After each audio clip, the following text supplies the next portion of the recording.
Yo, what's up? Good morning mga bossing. Papunta nga pala ako sa Sampaguita para sunduin yung pinsan kong si Lakos. Ayan siya kung makikita nyo.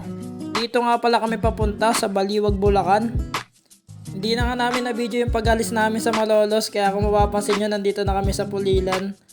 Wala bago lang, kailangan pa natin ng practice. Ayan, kung makikita nyo mga boss, bumabiyahe nga kami nyan. Grabe, sobrang init. Kung mapapansin nyo, halos tirik na tirik yung araw. Alauna na kasi nyan mga bossing. Kaya lang, kailangan natin magsipag Kaya tara, grind. Dito na kami guys sa meet up point namin ni sir. Dito niya kami susunduin. Wait lang natin siya. Dito nga guys, di namin napansin. Dumaan na pala si boss. Dito na si boss Yuki. Buta, iniwan kami. Masarap dito guys. Wala masyadong alikabok. Ay, ito masarap maligo.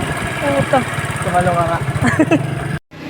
Dito na kami guys kay Boss Yuki. Ayan, check na yung item. Mura lang yan, mura. No. Dito nagagamit syempre kaysa matambak. Gawin na lang pera, no Boss Yuki? Tayo na. Buhay pa kaya yan? Kasi huli kong nilaro dito, nag-MU ako. Alam mo yung nauso dati, yung classic na MU? Oo. Ayun, kakapera. Ganun lang. Sarap dun. Sarap talaga pagpaldo. Pero sa sabong mo talaga gamit yan, no? Oo, sabong. Sarap paldoan dati sa sabong, no? Ayan, kung mapapansin nyo mga bossing, pinas forward ko na okay pa yung unit. Buhay pa siya, madumi lang talaga.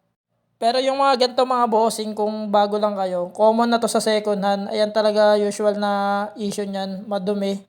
So, kailangan nyo talaga siya tiyagain linisin. Ayan, kung makikita nyo, grabe, ang kapal ng alikabok, sobra.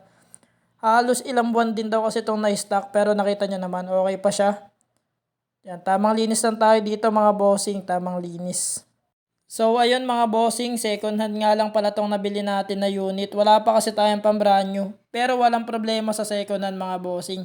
Basta good condition. Bibigyan ko kayo ng tips, lagi nyo lang tatandaan kapag bumili kayo ng second hand, lagi nyo i-double check mga bossing, parts by parts. Dito kasi mga bossing, chinek ko yan isa-isa, hindi ko lang na video. Pero all goods siya, all goods. Okay na. Thank you boss. Thank you. Okay na mga boss. Done deal. Yan, sobrang smooth katalasak ni Boss Yuki, mabait. Pamerienda pa. Hindi ko na na-video yung pamerienda niya guys. So, update ko na lang kayo kapag nakauwi na kami, tsaka pag nabuo ko na. Doon ko sasabihin kung magkano ko nabili. Tapos kung ano yung specs ng computer na nakuha natin. So, bye-bye! So, ayun mga bossing, nakauwi na pala tayo. Ayan nga pala yung nabili natin na computer set. Ayan yung kasama na monitor. Pero ang ginawa ko guys, binenta ko siya ng 1K para makapag-upgrade agad ako. Kasi 19 inches lang yan. Ito yung pinalit ko. Ayan mga boss, kung nakikita nyo. YGT na 24 inches. 2.5 lang siya. Bali, ang bili ko nga pala sa PC na to mga bossing ay 6,000 pesos. Pero since nag-upgrade nga agad tayo ng malaking monitor mga bossing, nagdagdag tayo ng 1.5. Bali, ang total na nagastos ko na dito ay 7.5 mga bossing. So, eto nga pala yung specs ng nakuha nating unit mga bossing. I-post yun na lang para makita nyo. Hindi ko na kasi masabi sa isa. Sobrang haba na ng video natin. So, maraming salamat sa panonood mga bossing. Peace out! Woo!